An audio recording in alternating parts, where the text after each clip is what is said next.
All right, here we are on the Fantasy Thinker. I'm Jared Quartermans, and I have a very special guest today, the critical dragon himself, AP Canavan, right? That's how you say it? Yep.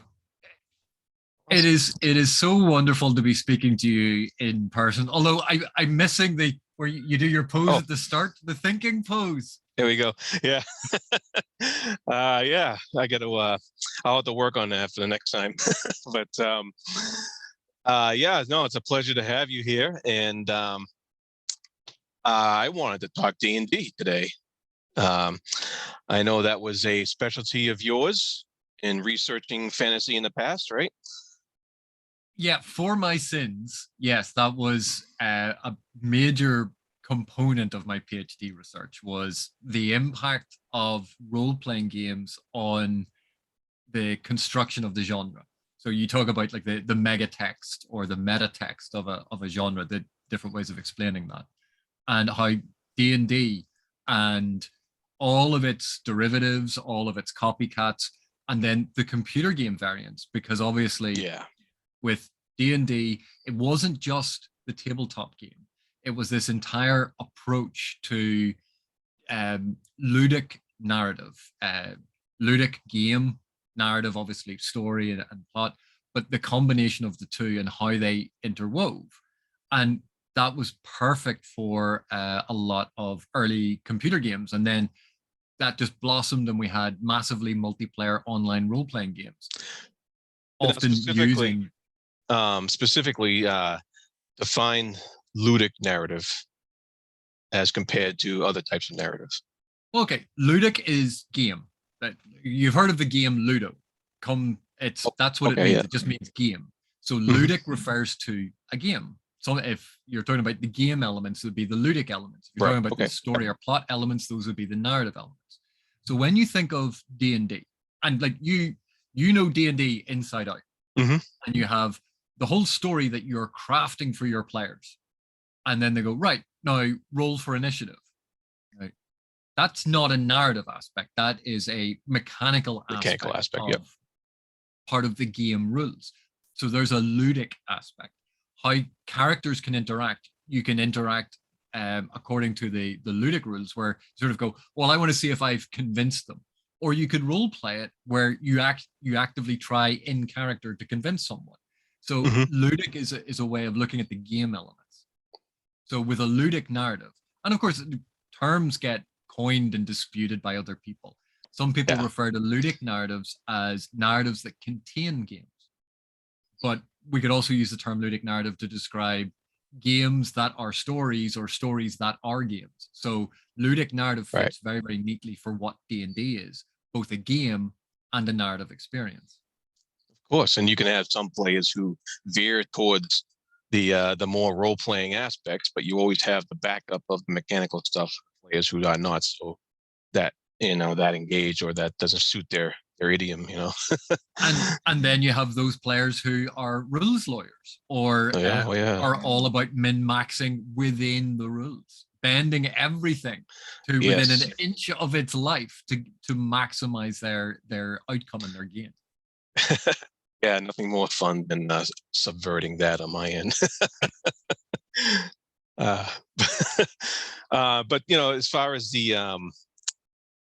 influence of the guy, I never really thought about that influence of D&D on literature, because I always just took it in as part of my game and what I was doing. Every book I was reading, I was like, oh, this can be incorporated in my game here. This can be incorporated in my game there.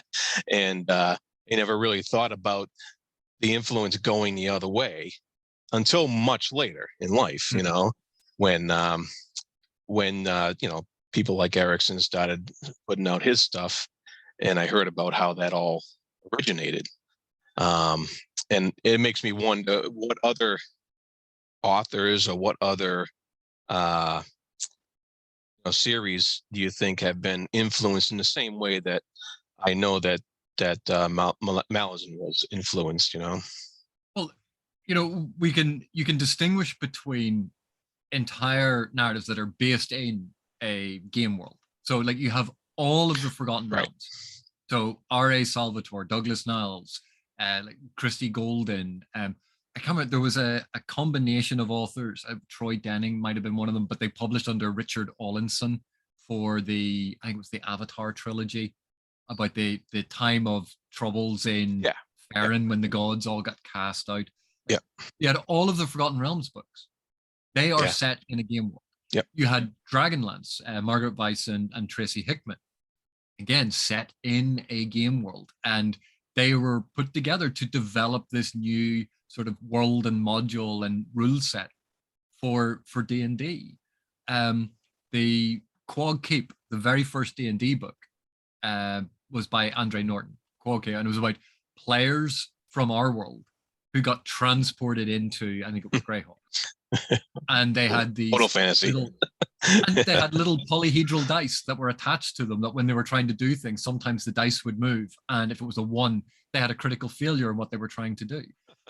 Really, really playing with it. And that was the very first one. And Andre Norton is like a famous, well-established science fiction and fantasy author. Like, she's incredibly well respected. She wrote Right. the first D&D novel. Didn't she write some did she write some Conan stuff back in the day too?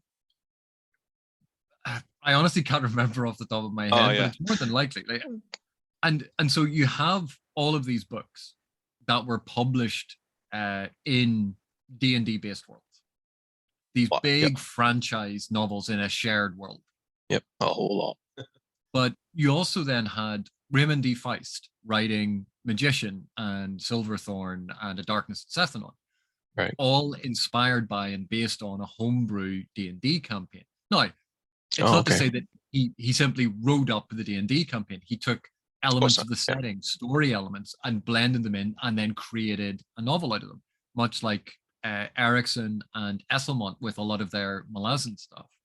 I think people sometimes overestimate how much was gamed in a lot of these. Of course. In a lot of these books, because they go, oh, well, they gamed this, and then they just wrote it up. You go, very few authors, I think, ever do that. I think Weiss and Hickman might be a bit different in that you actually get an annotated version of the Dragonlance Chronicles where they note down in the margins little anecdotes. Oh, that's right. I remember seeing those. Yeah. About the game session and about how the player who was playing Taz, Burfoot, because of her personality and how she played him, that changed how they thought about and how they created and tweaked the race of Kender. That there's byplay between the two, but I think beyond like even those very clear examples of RPG based books, where that approach and style of writing, I think that actually is also visible as you move on in the 1990s and early 2000s. Because, like it or not, literature is not just influenced by other literary influences.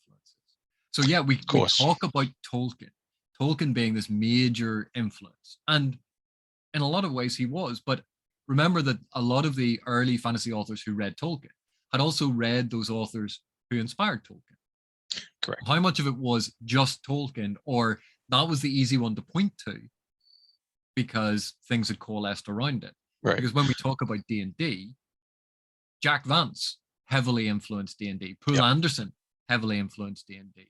So why say D&D is the source or the instigator of it, when you could go back to Anderson or Vance or Tolkien, who they took huge amounts from? Because it coalesced around these concepts. And one of the big giveaways, talk to anyone about how magic, the type of magic that's in a fantasy book, and they'll go, oh, what sort of magic system is it? Well, why are you bringing system into this discussion? I was talking about the presence of magic, the type of magic. Oh no, but I want to know about the magic system. Right. I don't think that was until until D&D got more popular, and I don't think that question ever arose. Back in the day, back then when I was reading, that question arises now, especially when you're talking about like Sanderson and some other popular authors today. What kind of magic system and the whole soft magic and hard magic discussion, which is very interesting. But it's like that's just stuff that didn't come up back then when I was reading, and Yeah, and I think the games might have had that kind of influence, especially when they moved into the World of Warcrafts and stuff like that. that the computer game variants of various fantasy worlds. So not just D&D and the rule sets and the games and the TV show, the Saturday morning cartoon. So it's not just those things, but it's also then all of the computer games, not the licensed products, but then the idea of having repeatable experiences using mathematical models to generate things. That works so well for computers, and you can understand the attraction then of making these games. And then when you think of something like World of Warcraft, which like at the height of its popularity, I think had over 14 million monthly subscribers. Yeah. You go, well, okay, maybe not all 14 million like signed in that month. So let's say it was only 10 million. 4 million people didn't play that month who were paying for it, but 10 million did. You 10 million people were playing World of Warcraft, which has like this is what an orc is, this is what a troll is, this is how magic works. And then you get these objects and you go on these quests and you fulfill things and you have this token collection sort of quest model. You go out, you do this and you get rewarded. You go and you get your mission and you go and do that. So if you think of how heavily that image of what fantasy is becomes disseminated, how popular that image is because it's in World of Warcraft. And World of Warcraft was not the only online role-playing game. No. And you had all of these other ones. Again, millions of monthly subscribers. And it is very hard to find novels that have that kind of widespread appeal that creates a perception of how fantasy should be designed. Probably not until the Game of Thrones TV show really did you have that kind of appeal, But even with Game of Thrones, which massively popular, but this is, if you think the TV show was very low in magic. Yes, very low. Yeah. Very, very little magic in it. You had slightly special swords and the occasional thing, and then you had dragons. Dragons were cool, but in terms of active magic, the casting of spells, magical effects like that, right? That didn't come anywhere near, and that kind of those elements are almost entirely missing. It was almost like a dramatized history program, like Rome on the BBC and HBO did that series. Yeah. Rome. It was more like that. It was a fantasy drama, and the fantasy elements were actually quite minimal. But you take that, and people look at it, go, oh well, maybe I'll start reading fantasy then. And then you have all of this because fantasy is so huge. The different types of fantasy there are, the different approaches, the different styles, the different flavors. You would think with that whole breadth that the discussion about fantasy would move beyond the idea that everything has to have a magic system. If it has dragons in it, dragons are fantasy elements. How do they fly? The physics of dragons flying. Yeah, that makes no sense if you really think about it. Generally doesn't make sense. Yep. But if you sort of go, oh yeah, but it's a fantasy world, it's magical. You go, okay, well, we can add that in. But it's not a system. Correct. Yeah. It's not mechanical in that way. That concept, I think, applies very much to active magic. If you want to cast a spell, if you want to create a magical effect, and systematizing it, thinking about it in terms of a repeatable effect. If I do X using Y, I will achieve Z. So, bat guano and sulfur and say these magic words, and I create a fireball. Move your hands around, yeah. Yeah, and every time I use those ingredients in this way with this magic word, I will create a fireball because that makes it repeatable for a game. But why would it do that in the real world? If magic were real, yeah, What is so special about that it creates exactly the same fireball every single time, that the dimensions are always the same, that the explosive radius is always the same. Yep. So where's the chaos of the real world in that? Right. And yeah, and then you can put that center in the exact spot you want to every single time. uh, not have And any gas beans blow up or something. you know?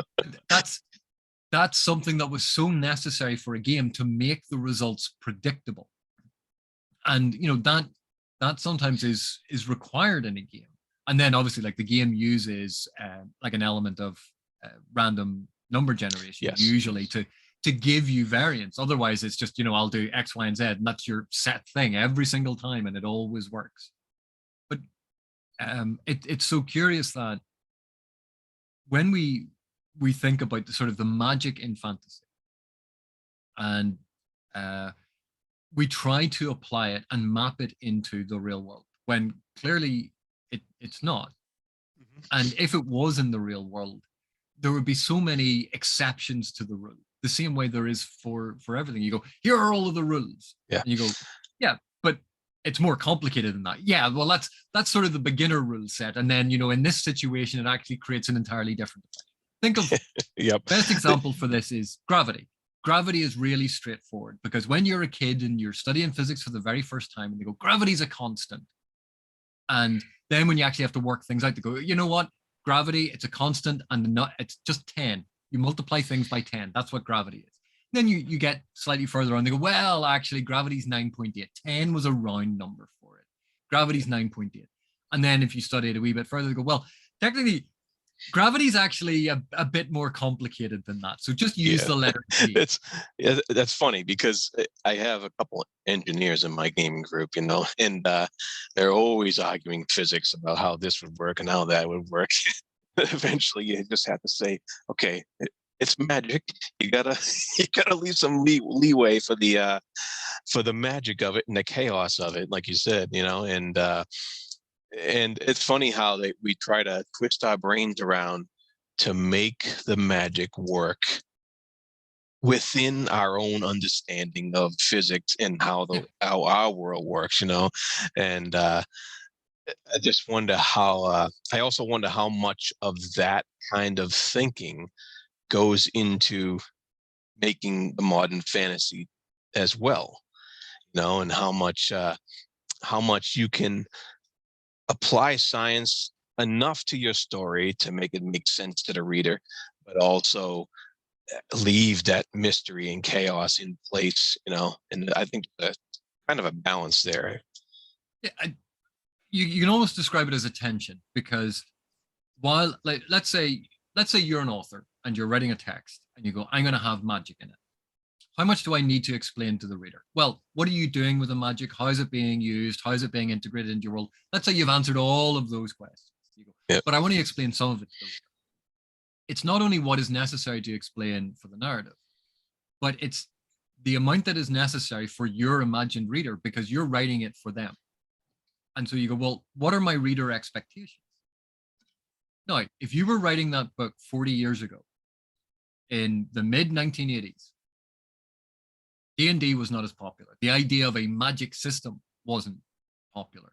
You could get away with all sorts of stuff because there wasn't an expectation that it was going to be explained.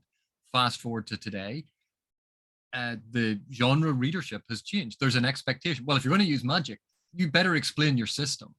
Right. Well, why? Why is it necessary to explain this? Oh, well, I'm not going to believe it otherwise. You go, you're going to believe in a world where people can do all of these things as long as someone says, well, here's the reason for it. Yep. Because our concepts about what we are willing to suspend our disbelief on are shaped and changed over time by what we experience. And when one thing becomes the dominant mode, that leads to an expectation that that becomes the norm. Think of superhero stories. Classic Superman. Perfect. Superman's Yep. really strong. Well, how strong is he? How can he lift that thing? Because when you break it down, like Superman, flies up and he catches the plane in midair and he flies along and he's going, oh, it's really heavy. You go, but what has that got to do with strength? That has to do with how much you can fly. Because it's not like you're pushing with your legs and your arms. It's you're underneath it. It's your flying ability that's being measured, not your strength. And then it's, oh, well, if that superhero was fighting that superhero, who is stronger? This idea of trying to calculate everything Yep. in terms of a numeric value. Oh yeah, and And especially when they come out with the superhero handbook with all the ratings and stuff, you're trying to and figure that out, and it's just like, oh, okay. and even games like Top Trumps, if anyone remembers those, where you had, here's the character, this is how tall they are, this is how powerful they are, and power is measured as a number, or this is how strong they are, and it's measured as a number. And here's the how much magical might they Yep. have, measured by a number, and then it becomes directly comparable to something else. You go, yeah, but that's not really how any of this actually works, because classic thing, who would win in a fight between that fantasy character and that fantasy character? You go, right, well, what's the situation? What world are they in? Well, What are they armed with? How far apart do they start? I ask, who's writing it? And that's the thing. Depending on who is writing it, depending on who is telling Yeah. the story, you can find a way to have the favored person win. Because you can have it be a David versus Goliath story because he gets in one lucky shot. Or you can Right. have it, well, no, of course Goliath's going to win because he's the taller, stronger, faster. He just steps on him. Yeah. It all depends on the narrative. It's all contextual. Yeah. And yet we don't like that. We like surety. And I think the more unsure and more stressed our social systems are, so the world around us, if you're worried about wages and how much money you have coming in and keeping a roof over your Yeah. head, that You these gotta, things are uncertain, you turn to certainty in other things because that is reassuring. And so, that could be an element of yeah, it's I don't think reading fantasy should be something that brings you surety in your life. It's an escape from the other stuff in life, and a very needed, I think, escape. and that's the thing, like, to say, and this is the term escapism and escape from, these are terms that you and I, like, we can talk about, oh yeah, because it's great because you immerse yourself in this Yep. world, and yeah, you are escaping from the real world.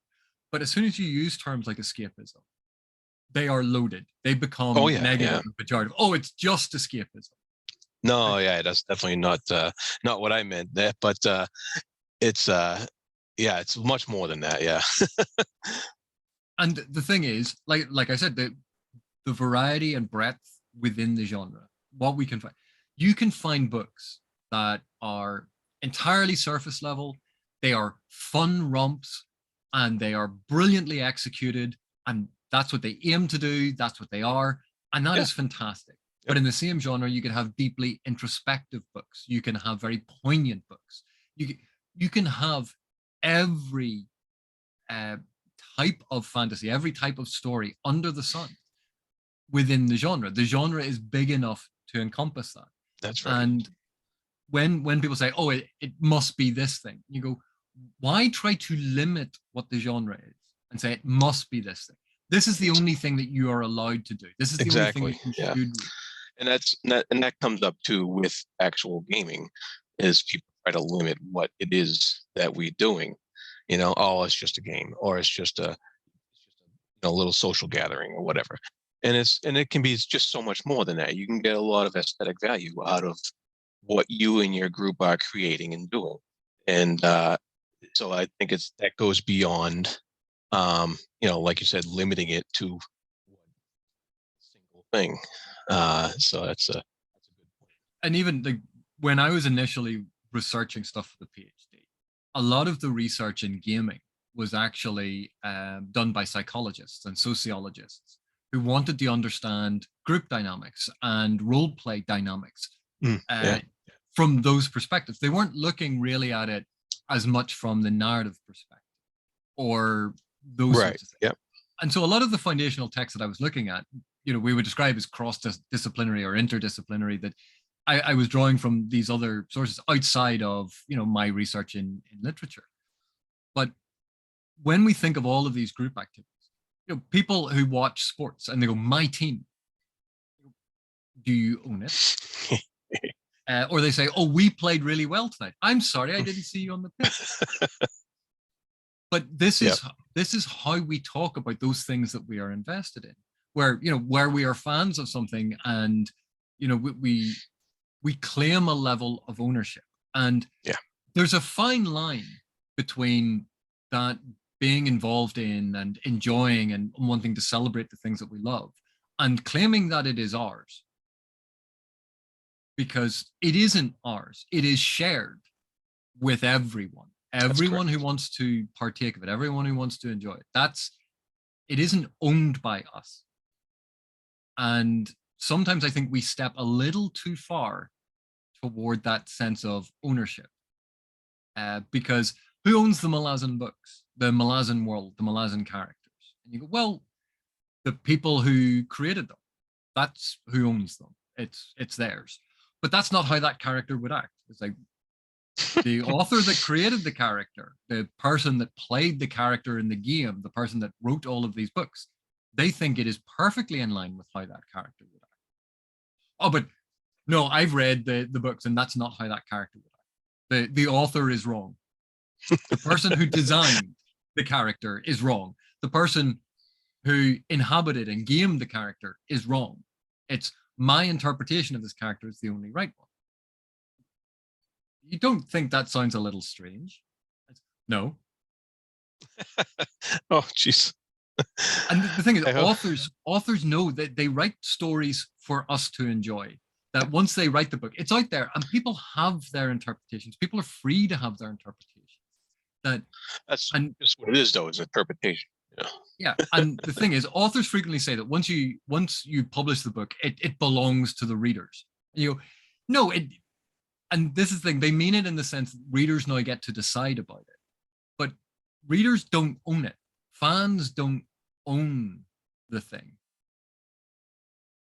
And it all, like all of these things, it all depends on how you're interpreting the word belong or own, or how you're setting up your terms, how you're defining it. But we have an investment in a lot of these fantasy properties. Sure. A lot of these stories and franchises and story worlds. We have a time investment. We have an emotional investment. We've spent hundreds of hours reading and thinking about these things. And so you can understand how passionately we care about it. Yeah, and how people can be disappointed when things don't go the way they think they should, If you put that much time into something, and you can understand, oh, wow, what have I been doing, if it doesn't lead the way they want to, And like, think of like all of the sports commentary we have, or the Monday morning quarterbacking, people sitting down going, this is how they should have played it. And you go, hindsight being 2020. Yeah. But we all think that we are experts in these things, and really the only people who are truly experts in the important dynamics are the creators who created these characters, who know these characters. Of course, yeah. But some fans have hundreds and hundreds of hours of reading and rereading, and they know a version of that character so well. And an author could go, well, they've spent more time thinking about that character than I did. but when we think of how changeable our lives are, yeah, like you 10 years ago, you 20 years ago, are you exactly the same person? You go, well, I hope not. Not a single cell in your body is the same. That's true. It is an entirely new piece of matter. The sum of your experiences is radically different. What you've been exposed to, the culture that you are now in versus the culture that you were then in, the knowledge base that we have, the politics we're surrounded by, your economic circumstances, all of those things influence and change and shape us. Yep. But at the same time, we would hope that there's a core that is always us, that we aren't just some ephemeral, fleeting sort of concept, that there is something true and concrete to us. That's where the interplay of memory and perception all comes in to form, the idea of who we are, the it and our ego and stuff, So, and I'm interpreting an author's work of art, or even just a simple game of D&D, all plays into that, and how and what you get out of it. You know. What makes it even more interesting is, and you see this very, very clearly in D&D, when a player as the character says, I'm going to do this thing. And they could write down exactly what their intentions were, exactly how it was meant to sound, but all of these things. But another player might have misheard them slightly or not like their tone and reacted in an entirely different way. You suddenly go, well, why are you That's all the taking time. offense at that? And you go, that happens all the time. And it happens all the time in what we say, what we write. We have an intention behind it. We talk about this a lot with, obviously, fiction, authorial intent. Yep. That the author intends to communicate something. And we are the recipient of it, we as readers. And with any communication, someone can miscommunicate it, as in not give us the information. But the other thing can be, we can be part of that. We can misunderstand what has been communicated. There are two parties in this. And the expectation today that we see a lot of is, this author didn't convince me. You go, right, okay, and that is very much what happened to you, yeah. So this book is badly written, and you go, that thing does not follow what you just said. Yeah, because there's a difference between, it didn't work for you, therefore it is badly done, and it didn't work for you, therefore you would have preferred it done in a different way, because it could work for someone else. And we have this with various books that we read, where someone goes, that's a spoiler. You go, but it was in chapter 1 of that book. Yeah. Well, no one could have worked that out. Well, I did. Oh, well, you just think you're so smart. And you're like, no, there are people who can work it out. People have worked it out. You didn't work it out. And that's fine. It has nothing to do with being smart. It's how you picked up on the context clues. But people take everything very, very personally. And it is rooted in this sort of egocentrism of, they can, yeah. This is my perception. Whereas with a lot of gaming, it's not just about the self. It's about the group. It's about the group dynamic. It's about the different players. And the change that we see in online gaming, from, you know, the setting up the guilds and people going, oh, you know, we're going to have fun and we're going to do this. And now today it's, well, you need to min-max your character. You're not allowed to join this quest group unless you have X piece of equipment or Y piece of equipment, or you're a certain level and you have this spell. This is the role that you must fill. Yeah, and now you got a role you have to play. Yeah.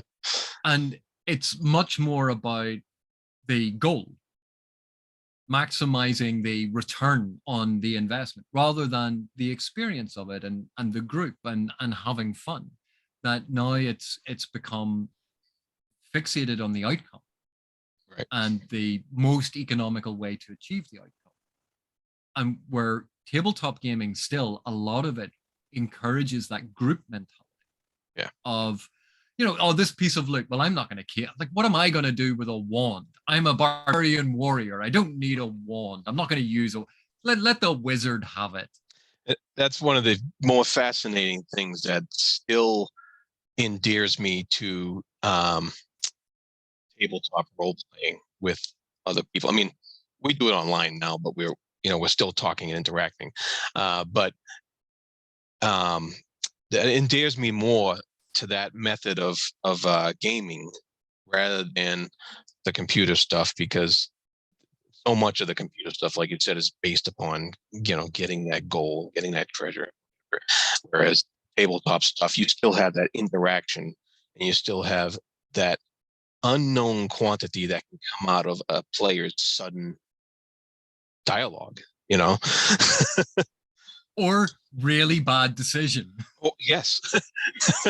And some of the best moments that we've ever had is when somebody fumbled and rolled a 1, and the chaos that came out of that, and then the resulting what results out of that was it always made for better gaming than everybody just doing their role and getting the goal. Executing the plan. Yeah. And it's fine because there's room for that. I mean, if you think of a lot of the computer game variants, because they are heavily specified. It's, well, you need to do X, Y, and Z. If you do it in this order, you're maximizing your return to get this. It allows you to buy that thing, which then means you can complete that mission to then do this. And people have entire guides that break down that you must do it that way. And with a lot of gaming, there is an element of linearity to it because it has to be pre-programmed in advance. But with a gaming session, and this is something that I'm surprised more GMs are not bald from tearing their hair out with the fact that they've crafted this big, beautiful storyline. They've gotten all of these things. They have intrigues. They have hooks. They have little trapdoors for elements of the plot so they can work something else in. And then one of the characters goes, "Yeah, we're not going there. We're going to go into the swamp." Okay. What? What do you? Let me quickly draw a swamp and think of something. Yeah. No, that has happened quite a bit. Oh yeah. So one quick question: have you seen the D&D movie? Yes. Oh, okay. And well, you said one question. That was your one question. Oh, okay. All right. I really enjoyed it.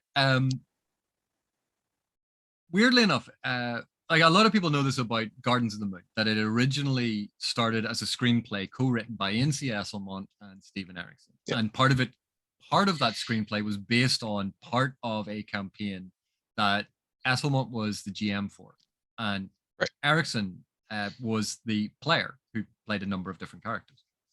And it was originally, Erickson and Esselmont have both discussed this in interviews. It was originally an action comedy, sort of along the lines of a bit like Indiana Jones. And I watched the new D&D movie and I went, this is what they were doing with that. Right. 40 years ago.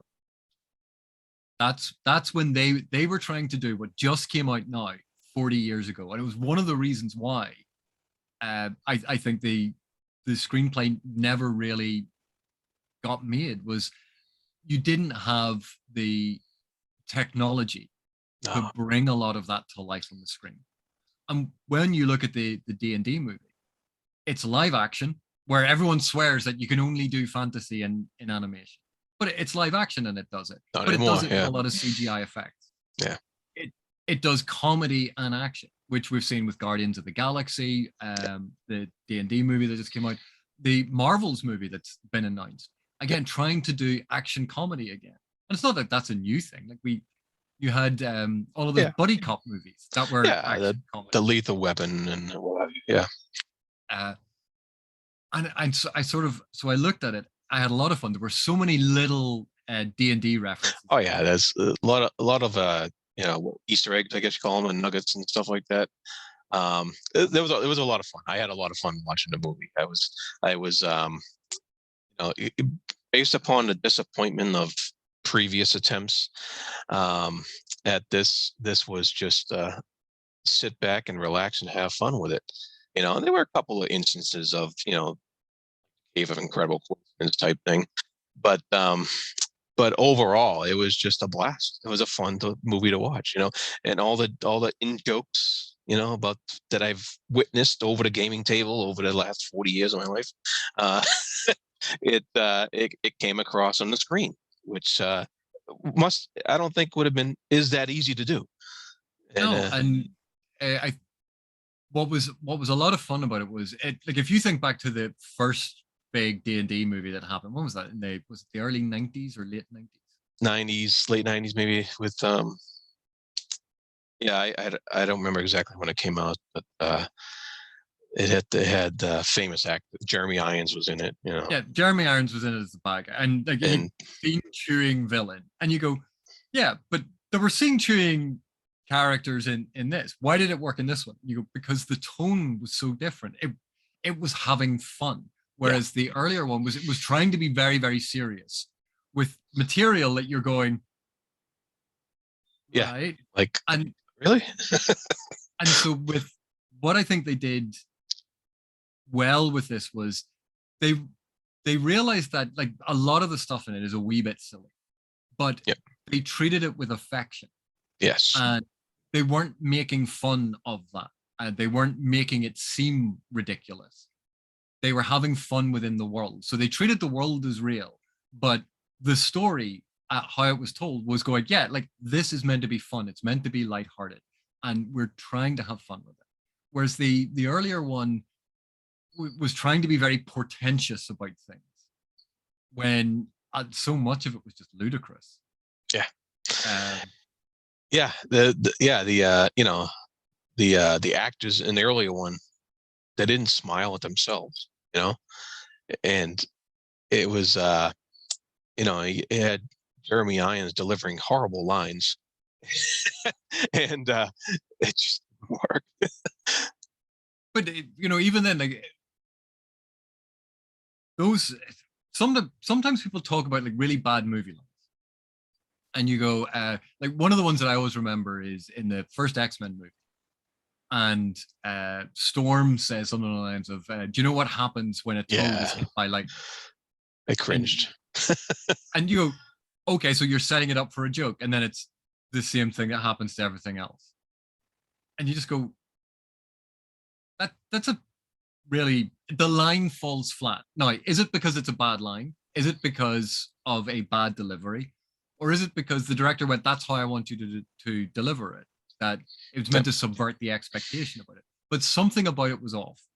And yet you can think of different ways that that line could have been played where it would have worked if it had been like very, well, the same thing that happens to everything else. If it had been very offhand and It flippant, depends it would have played the line very if different. So was it a yeah. bad line, or was the delivery not fitting for the moment?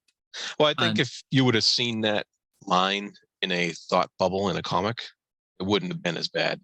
So, then you can look at other aspects of. yeah, so you go, so why would it work when you see it written down and not when you hear it delivered? Because when you're reading, you are interpreting it. You're doing You it. are Yeah. giving it life. You're giving it the tone and the pacing and the emphasis. Yep. Whereas when you hear someone else deliver it, they've chosen it. They have performed it in a certain way, and that locks in the interpretation to only one, which can make it very, very different. And it's why we can have very, very different experiences when we read novels as opposed to when we listen to the audiobook. Because That's when true. we Yeah. listen to audio, it's being performed and someone has locked in that interpretation. Whereas when we read, we apply our own interpretation, Right. and we are giving sometimes the characters accents or voices. We're applying that intonation. We're choosing which words are emphasized, which are shouted, which are merely stressed or unstressed, and all of that adds to how we interpret a text. And it's not to say that listening to an audiobook is bad. No, it's a wonderful way to access texts, but there is a core difference, and we see that with when if you ask one of your players about their character, they can give you the whole backstory. Yep. They can tell you how they're trying to play them. Then ask one of the other players what's their impression of that character. And you go, but hang on, how can those two, because they will have slightly different, Oh yeah. and they might agree on a number of core principles, or they might agree, but they can still interpret them differently. They can go like one character saying, I want them to be very intelligent. And you go, right. And they go, yeah, they are very intelligent, but they're arrogant and annoying. It's, well, I was only trying to be helpful. I think my character is intelligent and helpful. It's like, no, you're intelligent and annoying and arrogant, and you keep Yeah. telling people things. And suddenly you see the difference where it's the same facts, the same set of facts, Yeah. but they're being interpreted differently. And it's one of the fun things about the different forms of storytelling. And then you have a gaming group like mine who's been together for so long, they just assume the other guy's acting like he always does anyways. So, yeah, that kind of brings us full circle to to the perception in memory and stuff like that, and how your own perception informs you about what you're reading and what you're gaming. Uh, so that's pretty good. Well, time for me to wrap this up, AP. Thank you very much. This was a lot of fun. Well, And thank you very much for inviting me on the channel. Like, I love having chats to people. Particularly, you know more about D&D than I do. You have far more experience in D&D than I do, and so it might be fun sometime to actually like have you talk through some of your experiences of disasters that have happened in a game. Like, we can have a chat about that, about the different sort of narrative elements that develop. yeah, well, yeah, we might be able to do that sometime. Yeah, it sounds like fun. All right. So for those of you who have tuned into this, please like and subscribe below, and be good to each other, as I always say. Thank you, AP.